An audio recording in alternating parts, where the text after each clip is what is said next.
I am not sure where to start.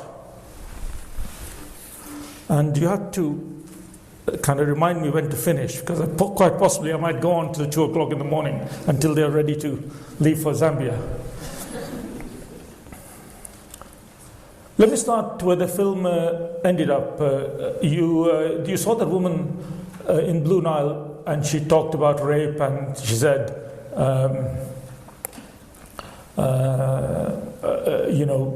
watch area. What we have cut out of the film, out of respect for her, is really the much longer on camera conversation. And I spent a long time talking to her, and she told me her story. And she described how she had been raped, also her daughter, and other members of her community, and described what life was like living at the borderland of Sudan. And this was only about 18 months ago. At the end of the conversation, as one does in a stupid way, one says thank you, and then not knowing what to say, I said, and what can I do for you? Kind of rather helplessly, really. And she laughed. And she said, what can you do for me? Thanks for coming. But you'll be gone. But I'll still be here. What can you do for me? And then she paused. And then she said, there is one thing you can do for me. Take a good look at me. Tell your cameraman to make more photos of me. Put me on film. Take me with you wherever you go. Tell my story to people, because I can't. Because my greatest worry is, she said, that I'm born here, I'm raped here, and I will die here, and no one will even know. I know you can't help me very much. Thanks for coming. But now give me voice and take my story to the outside world. That's why she's on that film. And I think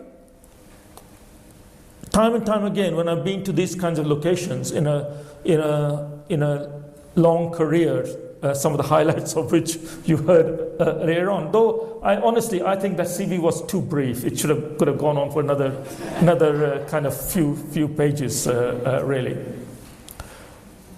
Time and time again, what strikes me is the courage of people. Some of the experiences that these people have, and I've seen it all over the world, whether it was in the tsunami in Aceh, or whether it was on the Iran-Iraq border where I've been after Saddam had gassed the Kurds, or obviously in Sudan, or in Rwanda, which we will talk about a little bit later. What has struck me is the resilience of the people. And we'll come back to this point later on. But let me start at the beginning, if there is a beginning. And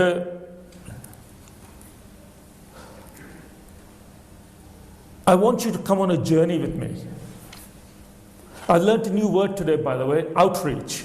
I have to say I've never used that word before myself, but in a sense what that film you saw was a form of outreach, wasn't it?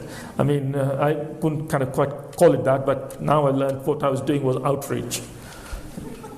Anyway, come on outreach with me. Is that a nice new buzzword? You see?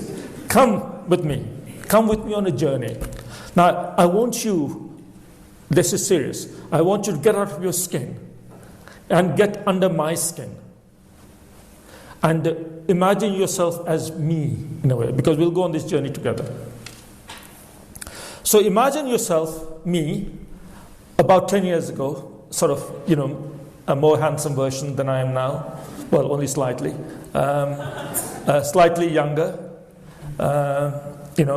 more dark hair. And imagine that you are appointed the head of the United Nations in Africa's biggest country, which had seen no peace since it got independence in the 1950s. Africa's biggest country, with Africa's longest running conflict that had generated the world's biggest numbers of refugees and displaced. That, of course, was Sudan at the time before it was split later on. So imagine that you are appointed to be the head of, at that moment, the world's biggest international operation. That was before Iraq got bombed. And then a whole lot of things started there. So you and me, remember? You got to kind of, each of you is me now. So here you are at the age of 50 or so, less than 50. You're appointed to that position. That's quite a young age to be appointed to be the head of the world's biggest international operation. I don't know how many staff I had. I never really knew, but it was at least 10,000. And I had a budget of about $500 million US dollars, and several planes for myself, not just the whole mission. I used to boast when I became the head of the UN that I was the commander of Africa's largest air force, second only to South African Airways, because the UN mission in Sudan had so many aeroplanes. Because of this vast country, they were dropping food and aid and such, so on. So anytime I wanted to travel somewhere, all I had to do was rustle up a plane. In fact, there's only way to go, and say, all right, take me out there. Take me to a little war somewhere there. You know, I'm in the mood for a little bit of drought or disaster. Let's go east. So imagine yourself appointed as me. Now, first question. By the way, I'm going to ask you some questions, and I don't know about microphones, but you can shout the answers if you know them. If you've read the book, don't answer. This is for others. Why have you, remember, use me, why have you been appointed to be the head of the United Nations in the Sudan? Tell me. Yeah, but there are many other people who can stop the conflict. And here I am, not particularly kind of experienced. I'm not Mandela. I'm not Gandhi. I'm not, I don't know, whoever. Why am I invited to be the head of the UN? For me, meaning you, who was me. Medical background? No. Well, since when did doctors stop conflicts? I mean, you'd like to think that the medical and humanitarian values are the same. In fact, they are. But there are many other doctors as well. Why? This is not a trick question, by the way. Everything I ask you is not going to be a trick question. You're a passionate people. God knows your heart. True. Well, that is true. But does the boss of the United Nations know that? I'm not so sure. The clues are standing in front of you. Why are you appointed to be the head of the UN? What am I? What do I look like?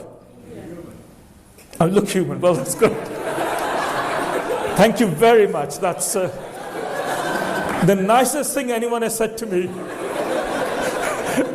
at least today, because I'm Indian. So why is that important in the case of Sudan? Because I'm not involved. So basically, a bit of backstory. There was this conflict going on in Sudan ever since the beginning of independence, 1950s, where the South and the North were fighting each other. And they're both, the North is more Islamic, the South is more kind of Christian and animist. And the North is Arab, the South is black. And what am I? Neither Arab nor black. And I'm neither a white fascist capitalist pig from the West. Some of you kind of look like that, but I know you're actually South Africans. Because, you know, imperialism is as bad as anything else. So I'm not a white fascist imperialist. I'm not a black. I'm not Arab. Perfect for the job. I'm Indian. Isn't India and China and all these countries are supposed to be the up and coming new powers? So somebody thought they would appoint me. Now, my predecessor lasted 100 days in the job. He was Australian. I don't think that's relevant, actually. I have no idea why I said that. And I beg forgiveness from all Australians. Nice man, by the way, very good man. He ended up doing a UN job here in South Africa, but I won't mention his name. And the predecessor before that, opinion is divided whether he was mad before he started the job. He certainly got carried away on a stretcher, and I'm not exaggerating. He was French, but again, that's not relevant, strictly speaking. And then various other things happened to predecessors. So all in all, to be the head of the United Nations in Sudan wasn't actually the sort of job that you would it didn't have much of a longevity behind it. But anyway, I was young, I was arrogant, which sometimes goes with youth, relative youth, less than 50 years old, which is young. So I took the job. And one of the reasons I took the job was because I thought I would be presiding over the bringing of the peace between the North and the South, this long-running war, because there was a peace process going on, and it was being brokered by the Kenyans and IGAD, which is a regional organization for East Africa, and so on. So there were prospects that this long-running war between the North and the South would come to an end, and I, in my arrogance, thought that I would be presiding over the bringing of peace to Africa's longest-running conflict. So I had visions of Nobel Peace Prizes and whatnot, and I thought, etc. And so I was sitting in my office one day after arrival, and now you have to imagine my office. Because remember, you were me, you're actually me sitting in my office. So imagine yourself sitting in my office. My office is about the size of 1.5 times this stage, because I was a big man. I was the head of the biggest UN operation. So naturally, big men have big offices. I don't know how big the office of the president of South Africa is. It must be enormous. One day I hope to visit it. Maybe you can arrange. Or maybe not, after I'll say what I have to say later on. So, imagine yourself sitting there in your big office behind a beautiful table, completely environmentally incorrect table made out of tropical hardwood, kind of completely, destroyed some rainforest to make my table. Don't know how long it had been there. Sitting in my beautiful leather chair, my table was empty with nothing on it except myself to put my mark on it when I managed to figure out how to make a mark on the table. And behind me were two flags. On one side was the flag of the United Nations. On the other side was the flag of the Republic of Sudan, my host country. And behind me, where that thing is, was a picture, was a photograph. Whose photo was it? Yours. Mine? Now, I know I'm an egoist with a hashtag, but even I wouldn't sit in an office with my own photo behind me. Not yet. When I get to that stage, then do something to me, like shoot me or something.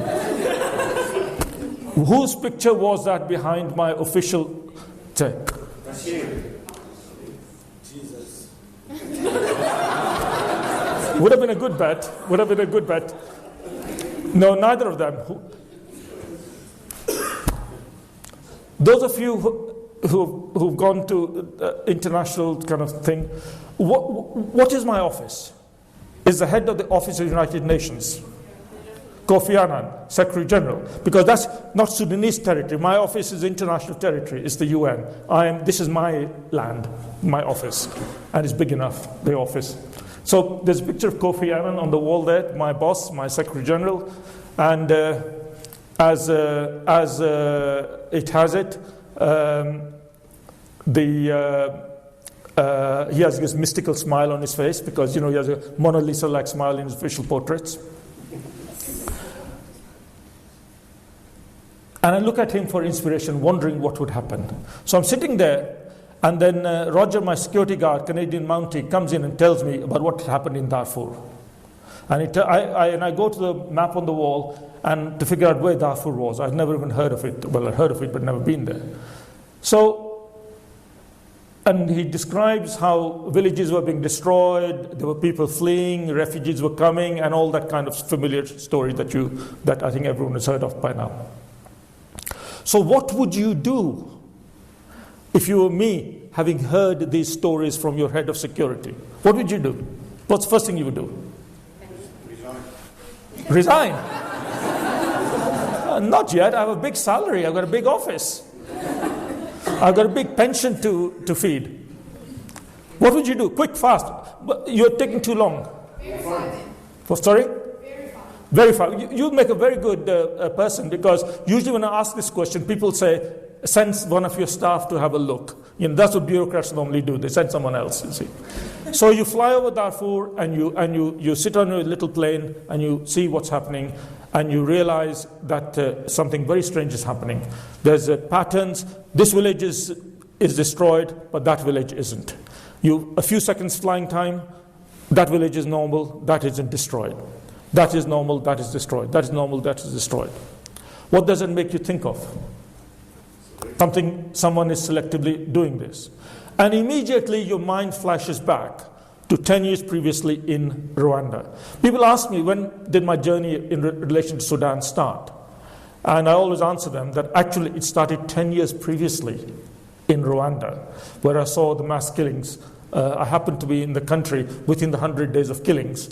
And I watched, when I went into Kigali for the first time in 94, in July, a killing started in April. The blood was literally still running down the walls. My first stop was the Church of San Femi, which is a kind of cathedral church in Kigali. Big place, but twice the height. And there were crawling blood marks. We can see where people had been trying to get out. Now imagine a wall twice the height of this, and you can see people's bloody fingernails right to the very top. You think about it. How did they get up there? And what kind of force of desperation must have propelled them, which even a rock climber would have great difficulty in climbing. And as you walked around the church, you slithered, you slipped because it was just thick with blood. And as you looked around, the Bible was open in people's hands, and there was this baby attached to a mother's breast, except the breast had been hacked off. So there's just a dead baby stuck to a hacked off mother's breast while the mother was next to it. So disgusting and totally, these are the people, by the way, who had gathered in the church for refuge. The following day, I went to the jail, Kigali jail. This was after it had been liberated by Kagame.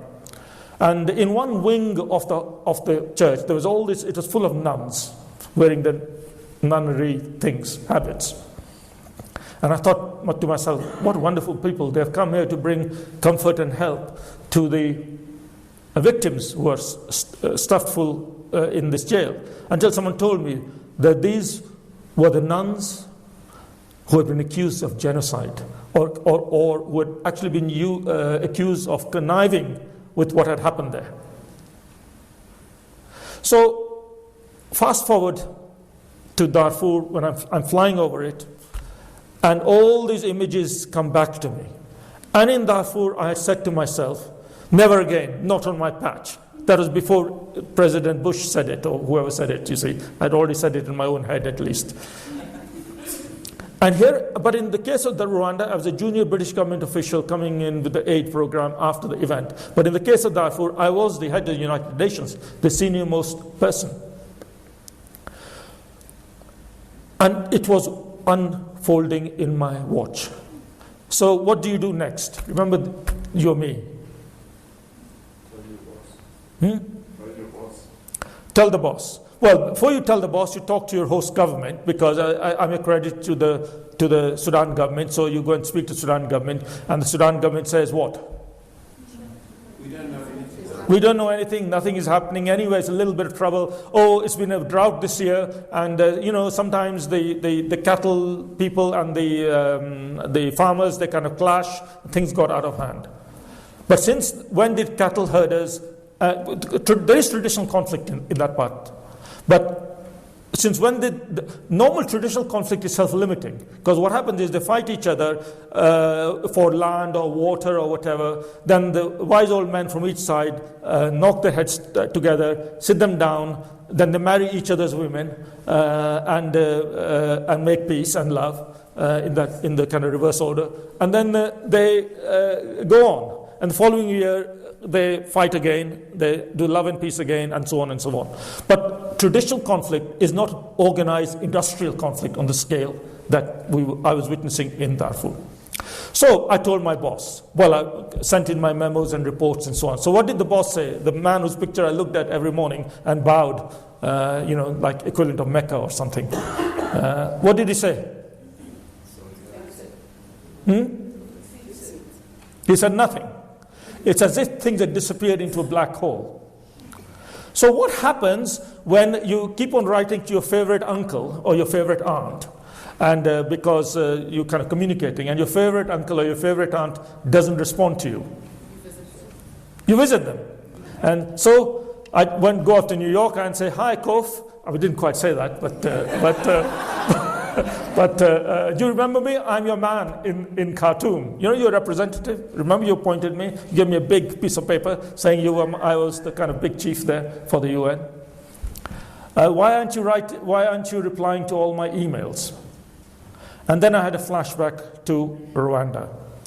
What happened in the case of Rwanda was, this was 1994, General Dallaire, who was the UN Force Commander, not quite my equivalent, but kind of doing a similar job, when he was witnessing the unfolding of the genocide, he wrote his telexes. Some of you who are old enough will remember what a telex machine is.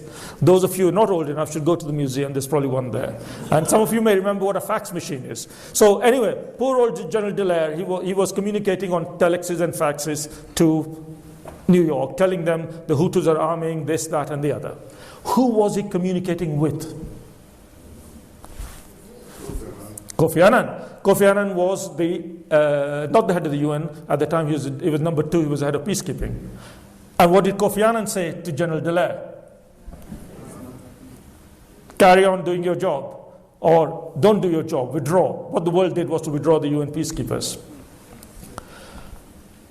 In between Rwanda and Darfur, I was in Srebrenica. And I saw for myself, you remember Srebrenica? You heard of Srebrenica? The killings is the 10th anniversary this year. No, not 10th, whatever anniversary is this year. And this was a genocide there. And the people on the ground, they wrote their messages to which person in New York? Kofi Annan. So, Kofi Annan was head of peacekeeping in the case of Rwanda. Kofi Annan was the head of peacekeeping in the case of Srebrenica. And he was the head of the United Nations in my case. And who was the person who won the Nobel Peace Prize?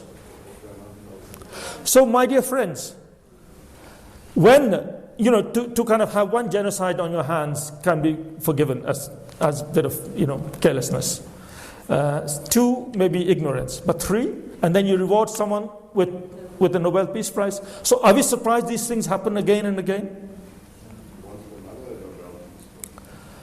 So, my point here is this, and this is a critical point I want to make, is when people who occupy high office fail in their duty and betray the ultimate trust, if you like, that is vested in them, then you know that there is something wrong.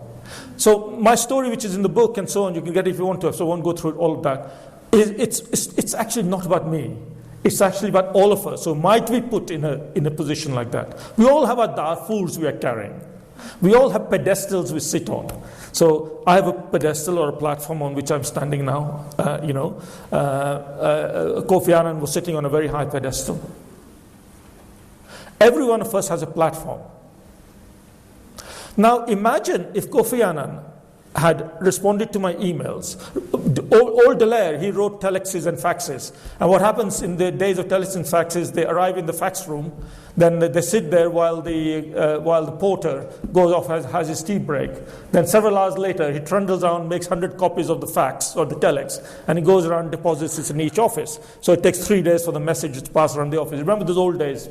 What happens with an email? you copy it to everyone. So you copy it to Dear Kofi and you copy it to 100 other people.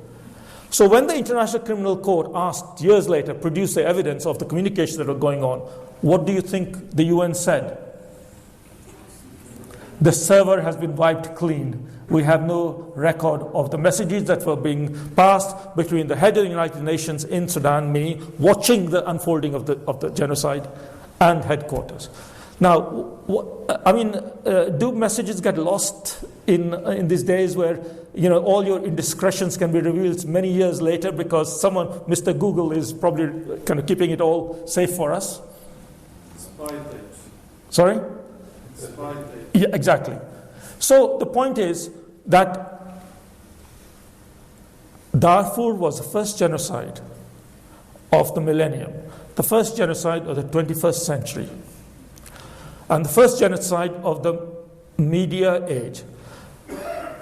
Poor old Dallaire had telexes and fax machines. I had smartphones. I had my first BlackBerry. I could go onto a plane, and I was taking real-time pictures of the burning villages and using my pilot's communication system, beaming them direct to New York in seconds, if you like to see. Never before have we known so much, communicated so fast, and watched evil unfolding.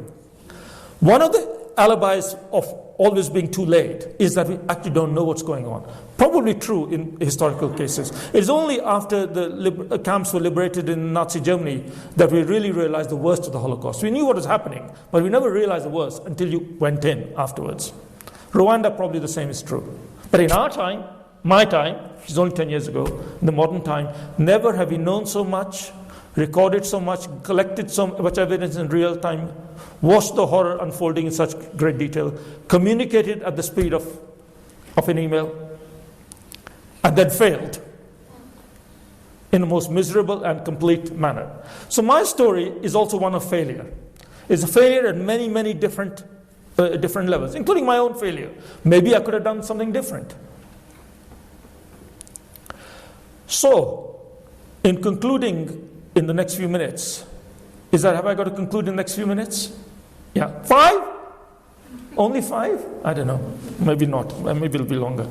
2 o'clock. There are a number of points I want to make. One is, don't underestimate the resilience of those who are suffering on the ground.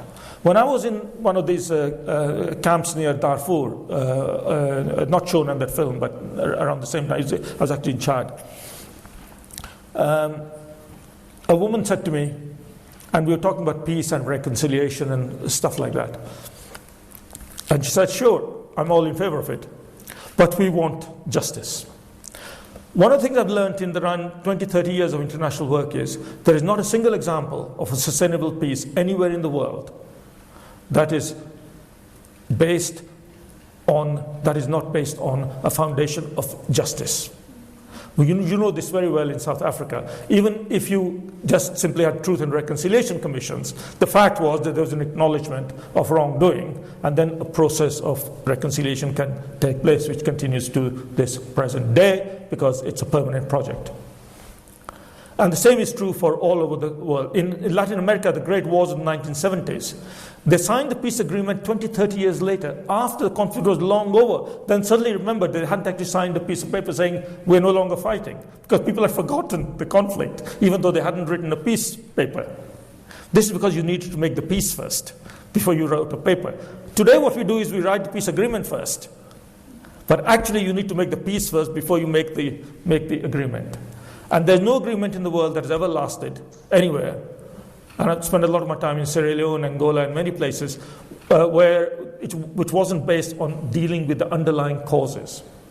So when people like President Mbeki and the South African-led peace process, African Union-sponsored peace process, wants to say to the people of Darfur and Nuba Mountains, like that woman you saw there in Blue Nile, now guys, forget the fact you've been raped, forget the fact that all your land has been burnt, sit down, write an agreement with President Bashir.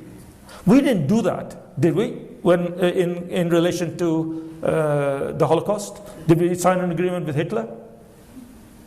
And this woman said to me in Chad, there's a Darfuri refugee in Chad, she said, we'll go on struggling for our rights. The desert sands of Darfur are already blooded with the blood of my children. Do you think all that was going to be in vain? If you just now want us to just forget it all, we may forgive, but we will not forget. And what I failed to understand with the shabby behavior of your government recently when you let Bashir go, a disgraceful act, and I don't know how you in South Africa can tolerate such a government in a country which brought us Mandela, which gave us such ideas. In fact, Gandhi, in his freedom struggle for India, started his freedom struggle right here in South Africa. Remember? A country that has had terrible experiences, as you know better than I, but a country that has also been the kind of soil from which many ideas have sprung, which have brought hope to many other parts of the world, if you like. So I don't understand, how you had Bashir in your grasp last week or last month, and then let him go. But that's a side story. My point here is that in our work with people, in our humanitarian work with people, it's not just giving them humanitarian relief, it's got to keeping the hope alive for justice. And it's only in the base of that that reconciliation can take place. My second point that I'd like to make is that I've partially made it, but I want to emphasize it. The greater the pedestal you sit on, the greater the responsibility you have. So, without telescoping history a lot, if Kofi Annan had listened to me before the genocide had happened, but when all the signs were that it was happening, and if the UN had reacted to the early warnings, you remember this mantra, early warning, early action? Well, in today, we have early warning pretty fast on anything.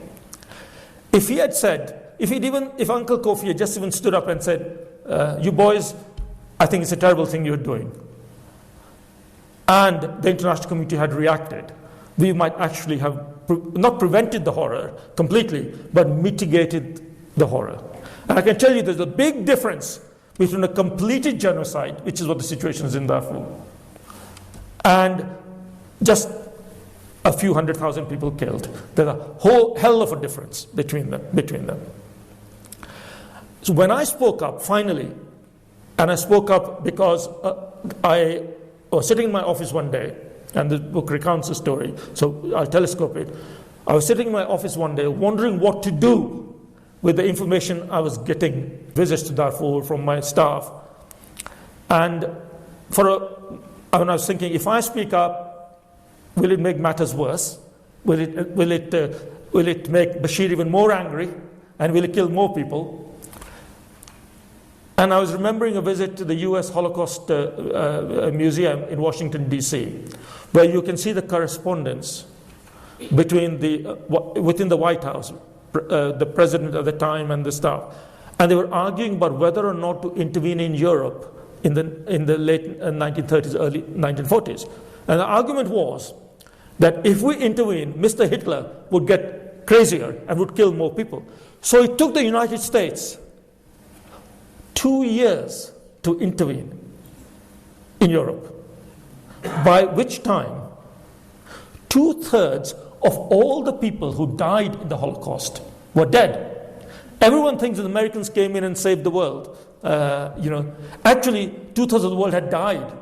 9 million people, 6 million Jews plus 3 million others, had died by the time the Americans actually intervened. And I was thinking to myself, this is what we're happening in Darfur. We're living in a horror movie. We're watching the train snuff movie. We're watching the horror unfold, and the train is going to go down. And we know it's going to go down. And we can stop it. But we didn't. So and then I was thinking, so then I had to speak up. And the reason I spoke up in public and lost my job and so on, but I gained many new jobs, was when a young woman from Darfur came to me, to my office, and sat on the floor, because she wouldn't sit on my nice leather chair, because it was, she was dirty. She'd walked 1,000 kilometers from Darfur, and she told me the story of how she'd been raped in front of her family, and 108 other women had been raped as well by the Sudanese military. And then she told me a story, and as she was leaving, I said, "Why have you come to tell me this?"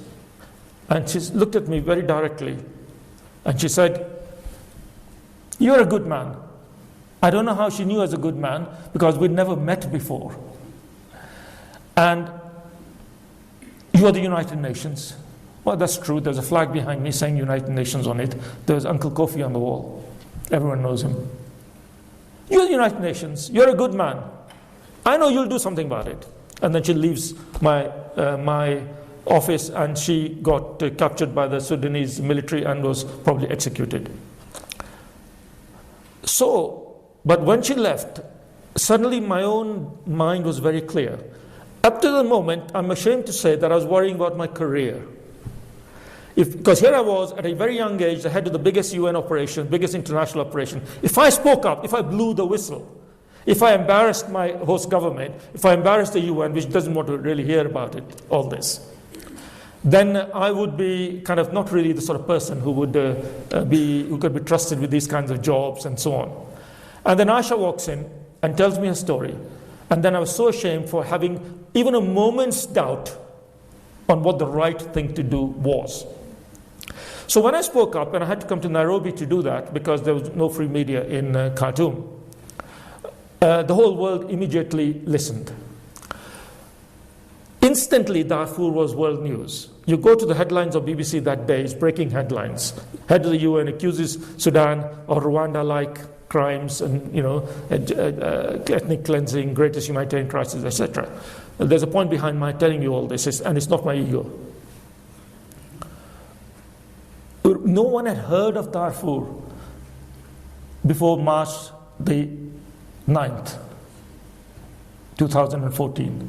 By March the 10th, 2014, it was household word. It was being communicated it was on every media outlet, partly because I used slow news day, partly because I used Nairobi time when Kofi Annan was in bed, clutching, I presume, Mrs. Annan and Teddy Bear or whoever he clutches in bed. So when he woke up in the morning and brushed his teeth and looked in the mirror and put the radio on, Darfur was all over the thing. So by the time his office woke up, and the office said, "So, Mr. Secretary General, your man on the ground says that there is this huge horror happening. What do you have to say?" They could do nothing. Because if they had denied what I'd said, the story would have been that denial.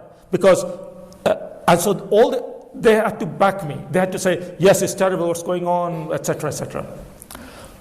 The point is, within 1 hour of me going on Voice of America, BBC World, Reuters, etc., this was world news.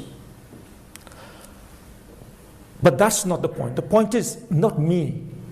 If you had put a trained monkey in front of the cameras and told him and had a sign in front of the monkey, head of the United Nations, and the monkey was trained to say what I did, that would have been world news. After the first headline, which is monkey speaks. But after that, the headline would have been that, you see. It is not what you say, but the platform which you speak that's important. When you are in a high platform, like the head of the United Nations, it's not you who's important. You're the same old Mukesh you always have been, same good and bad person. But for the world, you are occupying a position of responsibility and trust. You are the head of the United Nations. And when you're the head of the United Nations, you are symbolizing the collectivity of the whole of international hopes and aspirations, international agreements, human rights, norms, this, that, and the other. All the laws in the world for this thing are encapsulated. Not in you, but in the office you occupy. It's a sacred office. You are just a temporary occupant of that office, privileged to hold the trust of the people for a moment in time, and it goes. So, if you look upon your career as a sacred holder of an office, and then use that office as a platform to do good, whatever it is, in your own personal Darfurs, whatever that might be, then you're using your pedestal well. If, on the other hand, you use your pedestal as a kind of a prison to repel everyone else trying to get onto your pedestal, then you know what kind of person you are. So, my dear friends, the point is, Darfur was also the world's first unnecessary genocide, because we knew everything that was happening. And if the leaders of the world had spoken up at the moment it wasn't a genocide, who knows what the outcome might have been. And I'm very sure, because I know the inside story in great detail, some of it is revealed here, we could have stopped this. So the failure is, by the way, and this is my final point, I don't want my story to be interpreted as a failure of the UN or a failure of international organizations or whatever. It's not organizations that fail. It's individuals. So when we say, oh, the government failed, or the UN failed, or our football team didn't do well in this competition or whatever, it's not the unit, it's the individual. When we say the UN failed to prevent a genocide in Darfur, or we say the UN failed in Rwanda, what we're doing is we're giving people an alibi. Because what we're doing is we're smudging the accountability of the individual decision maker and fudging it into some kind of institutional responsibility. It's not institutions that are responsible, it's the individuals who are responsible. And by definition, in order to do something good, to develop, you have to make individuals accountable. I remember the time when I was in senior position in the British government, and if I had a bad day at home, children were crying or my wife was giving me hell, I would be in a bad mood coming to the office, and maybe I made a bad decision, and I'd see the following day in the press, the British government's position on something is that. Well, what British government? It was Mukesh making a decision in his capacity as head of something or other. So, one key message, and that is, it's individuals who commit bad things, and it's individuals who actually do good things. We can hold individuals accountable for doing bad things. That's why you have systems of law and order, the International Criminal Court, and all policemen and that kind of thing. But unfortunately, where we are failing is that there is no accountability for the bystander. The reason we failed in Rwanda, Darfur, Srebrenica, Cambodia, and so on, is not just because bad people did bad things. That is well established. That's not news. But what is news is if you were to understand who stood by and do nothing. And as long as we don't hold the bystander accountable, these things will happen again and again. My very, very, very, very final point. I was in Paris attending a conference in genocide prevention which was taking place in the Paris Holocaust Center. And I went around the exhibits, and there was a poor little artifacts of the Jewish troubles when they were all expelled from Paris. And there were their identity cards, there were their kind of a little cards that Jews on a Jew donate, and there were these pictures and all the things you could saw. And you saw for yourself the business of mass cleansing. As you experienced with apartheid, as it was practiced here, was a very, very devilishly clever system of bureaucracy. You know, remember those people, you had your ID cards, and there was a whole system of registration and so on. The massive bureaucracy was required to keep apartheid in place. Similarly, massive bureaucracy is required for the killing machine. And what happens then is that the individual who went around and took Mr. and Mrs. Paris and put them on a cattle truck, and you can see the passenger list of the cattle trucks. It is as if SNCF, the French railway system, the same as it is now, the same company, you could actually book your ticket on a cattle truck to go to Belsen or whatever, as if you're going on some kind of holiday, etc. So the clerk who was booking you for your cattle truck to go and be gassed didn't commit any crime. He was just a clerk in the railway office in Gare de Lyon or whichever station the train started from, right? Neither the policemen who went and identified the individuals on down the street. Each of them played a little part, but none of them committed the ultimate crime. And yet the ultimate crime was committed. So it is when individuals get careless, the big thing happens.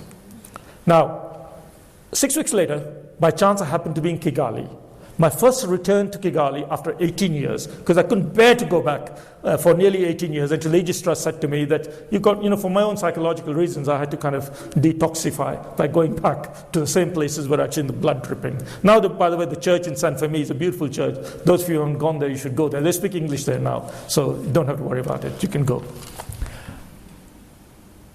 And in the museum, in the Genocide Memorial in Kigali, I got a shock.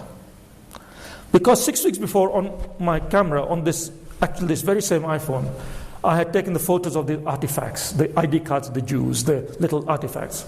And I went to Kigali 6 weeks later, and I opened my phone, and I looked at the artifacts in Rwanda. Haven't I seen this before somewhere? The ID cards of the Hutus and Tutsis were identical to the ID cards of the Jews. Right down to the printing press errors. The cards were printed by die cast. So the S was faded, the C was a little indistinct, maybe the I, dot on the I was gone because the same print. Someone had actually taken the old printing press from Paris and brought it to Kigali. They were identical. And it made me realize that my final point on which I want to add, and why this is important, and why we're talking about this, and why it matters to you and me.